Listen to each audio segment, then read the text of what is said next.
Week 6 of the NFL season kicks off tonight between the Philadelphia Eagles and the New York Giants, two division rivals battling it out in Saquon Barkley's revenge tour against the New York Giants. Besides that game, we have plenty of great matchups in Week 6 that will ultimately determine the shape of the fantasy football landscape, with playoff teams starting to form, teams that are falling out of the mix. This is a massive week for you to take advantage of it, play the right players, and reap the benefits as the season goes on. So let's get right into this video here on Blitz Fantasy Football with the best players to start and sit in Week 6.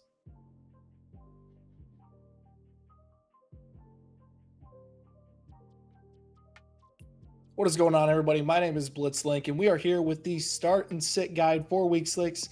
Let's get into it here, starting with the quarterbacks. Jordan Love is our first guy, and obviously the Packers coming off a bye week, but had a really strong offensive performance in Week 4 against the Dallas Cowboys, despite resulting in a tie. Love himself finished with 337 passing yards and 26 fantasy points, posting a QB6 finish earlier this year on top of that as well. Love has been really strong this year, ranking top 10 in air yards per attempt, completion percentage over expected, and hero throw rate. He also leads all quarterbacks when not pressured in EPA. This is a dream matchup for a player like Jordan Love, who doesn't necessarily have the passing attempt volume of some of the high air raid pass attacks in the NFL. He relies on the efficiency. He gets a Cincinnati Bengals team who has been really favorable for opposing quarterbacks this year in fantasy football. Love in this Green Bay Packers offense should be able to have a nice day when not pressured, and when Trey Hendrickson is not on for this Bengals team. They are getting absolutely no pressure this season. The Packers offense with Jordan Love at the helm is in for a very nice day against the Cincinnati Bengals defense, and I am firing Love up where I can. He has top 3 upside heading into this week. The next player that has top 3 upside, it is Matthew Stafford, who is coming off of back-to-back 375 plus yard performances with 3 touchdown passes. Stafford has been really good this season, obviously having Puka Nacua and Devontae Adams at receiver make things very easy at the quarterback position, but Stafford leads the NFL in hero throw rate, and he ranks second in both passing yards per game and touchdown passes among all quarterbacks in the NFL. This week, he gets a Ravens secondary who has allowed the most passing touchdowns, third most passing yards per game, and 6th highest success rate per dropback this season. We know the Baltimore Ravens defense is all banged up right now. They have injuries all over the place, and they have really struggled. This defense has yet to find their stride here in 2025, and I don't expect them to find it against a really tough Los Angeles Rams team that gives basically every defense they face headaches when they have to go against them. So Matthew Stafford, another player with top 3 upside at the quarterback position here in Week 6. The next player, Daniel Indiana Jones for the Indianapolis Colts, who had his best performance since Week 2 last week against the Raiders. Sure, it wasn't great as he only finished close to 17 points, but it is an encouraging performance nonetheless. Jones this year has been very efficient as a passer, ranking top 10 in yards per attempt, passer rating, and catchable target rate among 40 qualified quarterbacks, and he's been very consistent with his safe floor and his rushing upside. Sure, weeks 3 and 4, his production wasn't necessarily flashy by any means, but Jones has been very steady and very efficient throughout the year in terms of EPA numbers. Now, he gets a Cardinals defense that has honestly struggled with pass rush rate, win rate, and pass rush in general this year. And this is a very favorable matchup for Daniel Jones. If there is a weakness with Jones in this Colts offense, it's when he faces pressure. And the Cardinals, if they're not able to bring pressure, they have some injuries in the secondary they're still working through. Could be a favorable day for Daniel Jones and company on the offensive side of the ball. I fully expect Jones to be able to take advantage of this Cardinals defense and have a very nice day. He's a borderline quarterback 2, quarterback 1 for a lot of people right now. I have him as a quarterback 1. Should be a very nice day for Daniel Jones against the Arizona Cardinals. Quarterbacks that I am sitting, let's talk about Jared Goff. And Jared Goff has been a steady producer at the quarterback position for a few seasons now, but his home to road splits are legit. I know it's still warm out. It's going to be warm in Kansas City, but Kansas City is also a tough matchup nonetheless on their hands. Through 2 road games this year, Goff has combined for 27.5 fantasy points. The Kansas City Chiefs themselves have not allowed a quarterback to throw multiple touchdown passes and over 225 yards since Justin Herbert in Week 1. And where Kansas City has struggled, it has been on the ground, 2 quarterbacks running. We saw Trevor Lawrence have a really strong day in fantasy last week due to his ability to rush. We saw Lamar Jackson have a good amount of rushing yards. We saw Justin Herbert have a good amount of rushing yards against this defense as well. Jared Goff, on the other hand, he has yet to top 6 yards on a game this year in terms of his rushing production. So if Goff is solely relying on his passing production against a pretty good secondary, I'm a little bit hesitant to start Goff this week in fantasy football. It is going to be a Jahmyr Gibbs, David Montgomery rushing game where the Lions are going to try to beat the Chiefs. It is not going to be through an air raid attack of Jared Goff. And for that reason, I'm avoiding him in my lineups this week, despite the over and under total very high heading into Sunday Night Football. The next guy, we just mentioned him. It is Trevor Lawrence, who's coming off of a breakout performance against the Kansas City Chiefs. He had 2 rushing touchdowns, 54 rushing yards. But I'm saying let's pump the brakes a little bit on Trevor Lawrence here.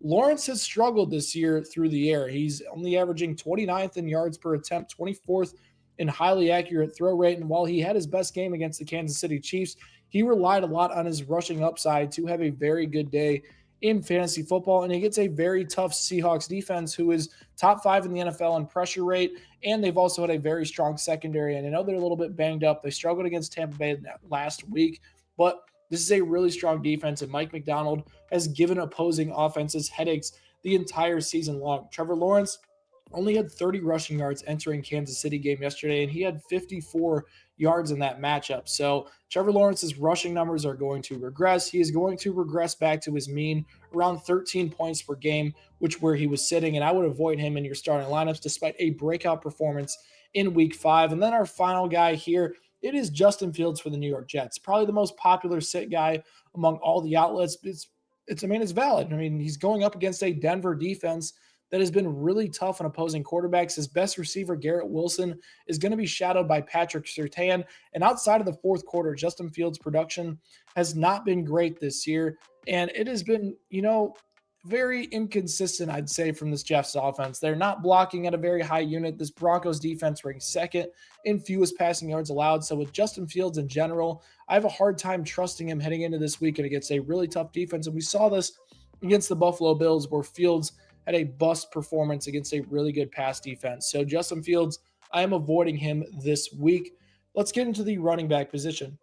Jacory Croskey-Merritt finally had that breakout performance that us Bill Truthers have been waiting to see for quite some time. He had over 150 total yards and 2 touchdowns last week against a very good Chargers defense. And he's clearly leapfrogged Chris Rodriguez and Jeremy McNichols in terms of the most valuable back in this Commanders backfield. On the year, his 6.6 yards per carry and 4.7 yards after contact lead all qualifying running backs.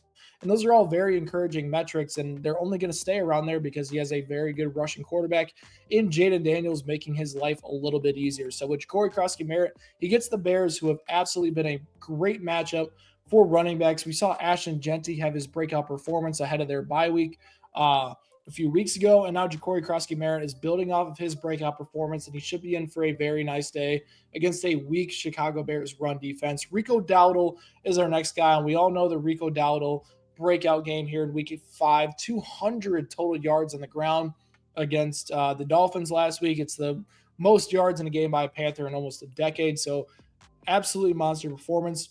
And he's been very good this year in terms of what he showed in his limited action. He goes up against Dallas, who's allowed the 5th most fantasy points to opposing running backs, 6th most points per game overall to the position.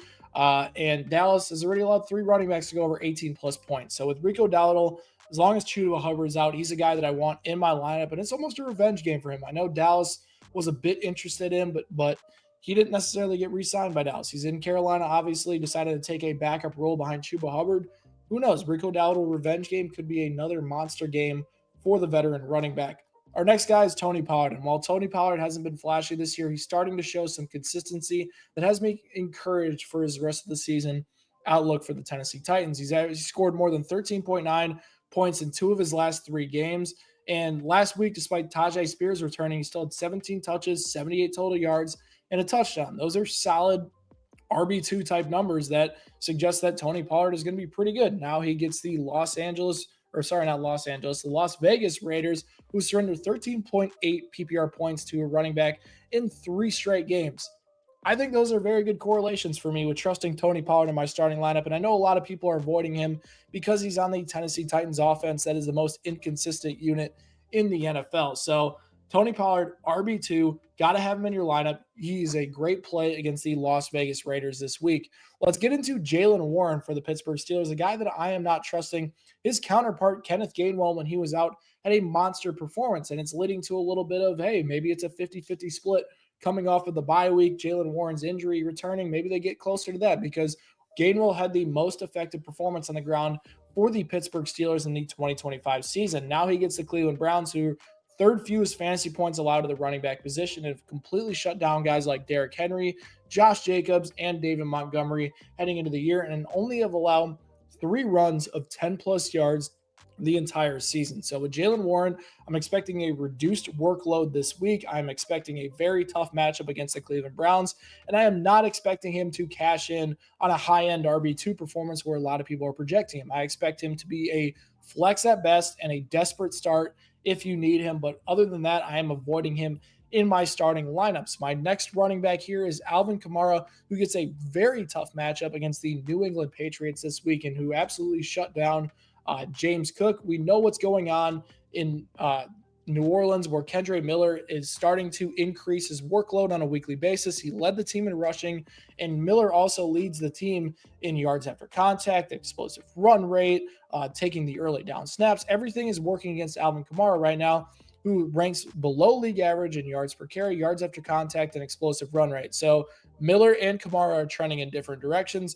New England, who has allowed the 5th fewest fantasy points to the running back position, everything is just not working in Kamara's favor right now, and he's becoming more and more of a trade candidate on a weekly basis, and I fully expect this to be another dud performance for Alvin Kamara and a week closer to the Kendre Miller takeover of this backfield when Kamara is potentially traded.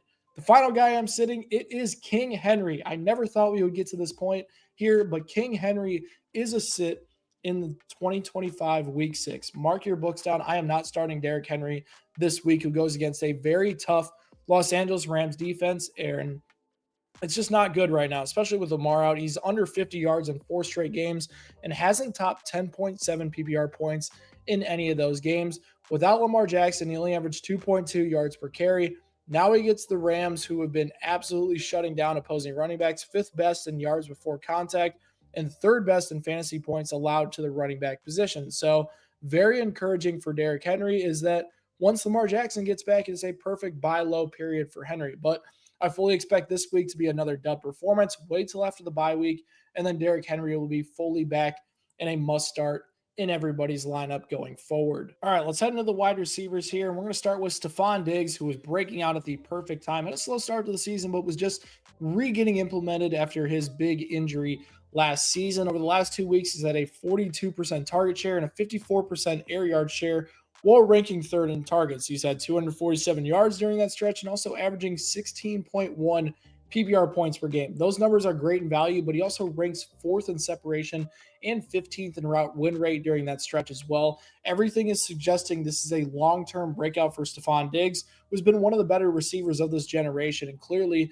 still has a lot of juice left. Now he gets the New Orleans Saints, who have allowed 17.9 PPR points to 4 receivers already this season. New Orleans is a great matchup for almost every passing game walking in against them right now. The New England Patriots are hot right now. Drake May is one of the highest EPA quarterbacks in the NFL. Expect him and Stefon Diggs to have a monster day here in Week 6.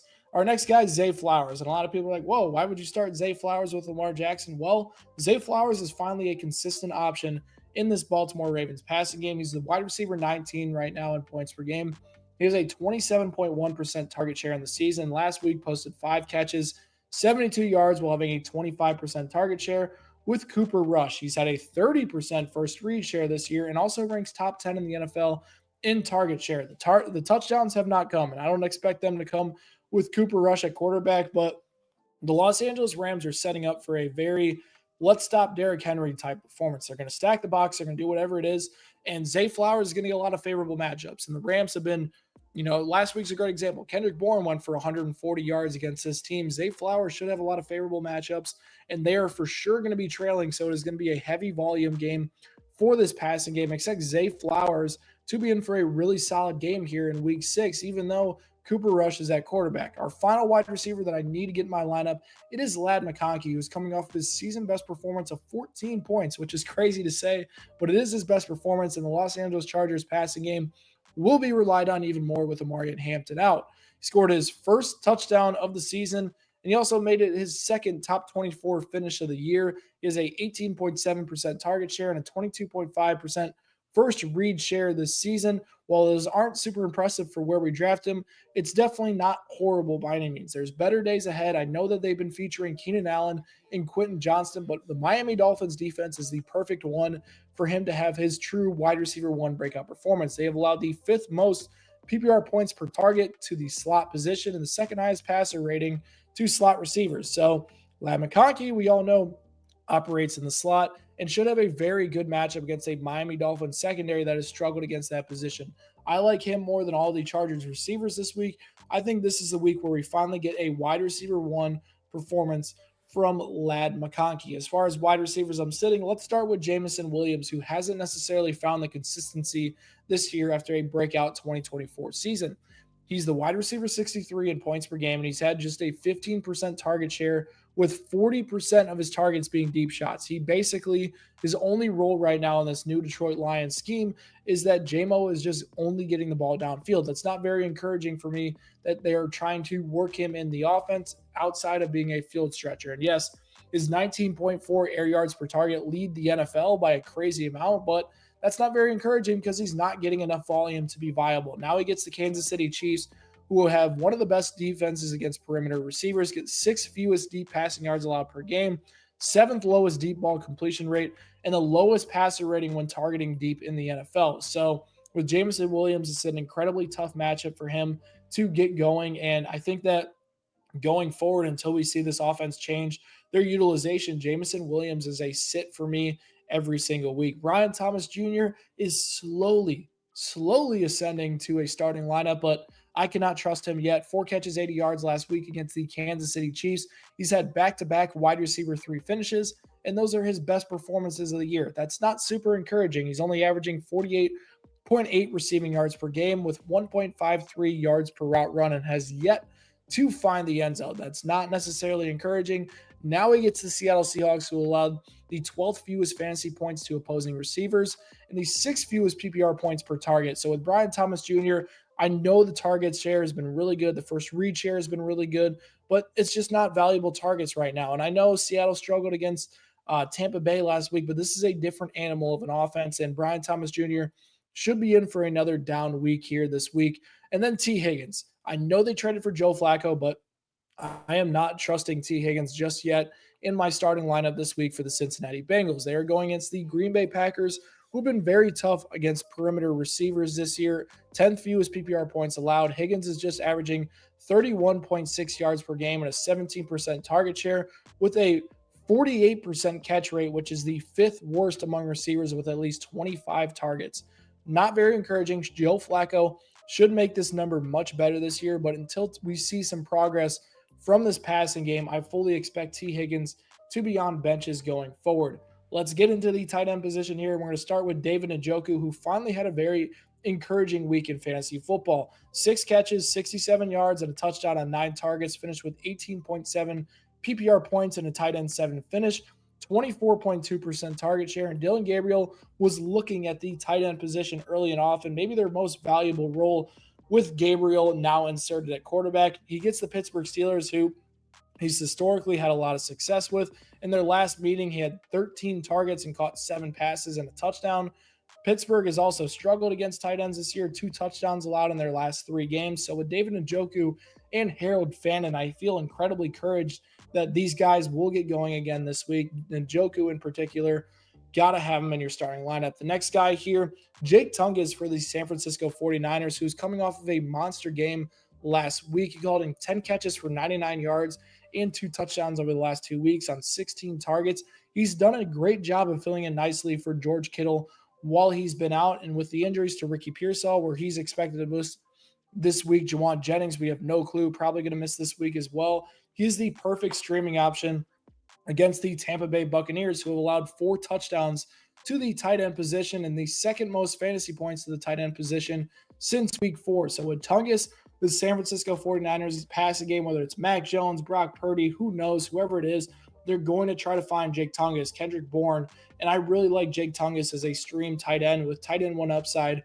here in week 6. Our next guy is Mason Taylor, the guy we've been preaching for quite some time now is finally starting to break out. And sure, Denver looks like a tough matchup, but we all know what they're going to do. They're going to try to take away Garrett Wilson, and that is going to free up a lot of other targets here in this Jets offense. Over the past few weeks, we've seen Taylor start to get involved more, commanding 25 targets over his last 3 games and averaging 11.5 PPR points and more in each of his last 2 games. We saw last week 9 catches, 12 targets.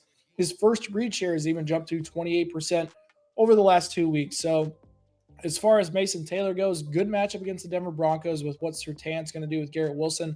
Should have the perfect amount of volume to have a very nice day this week. I am starting Mason Taylor wherever I can in my starting lineups at the tight end position. As far as tight ends I'm sitting, let's start with Kyle Pitts on the Atlanta Falcons. Pitts has a very tough matchup this week against the Buffalo Bills, who have allowed the second fewest fantasy points and the third fewest receiving yards to tight ends this season. Pitt's production has actually been intertwined with when Darnell Mooney has and has not been on the field. We've seen his target share take a significant dip when Mooney has been on the field with him, but when Mooney's been off, he's been very productive in fantasy football. The other thing that concerns me about Kyle Pitts long-term is he only has a 16% first read share, and he's rarely found the end zone this year. Not super encouraging. He's not getting that volume on the first reads and not a massive part of this offense. So with Kyle Pitts, tough matchup. Darnell Mooney's likely in.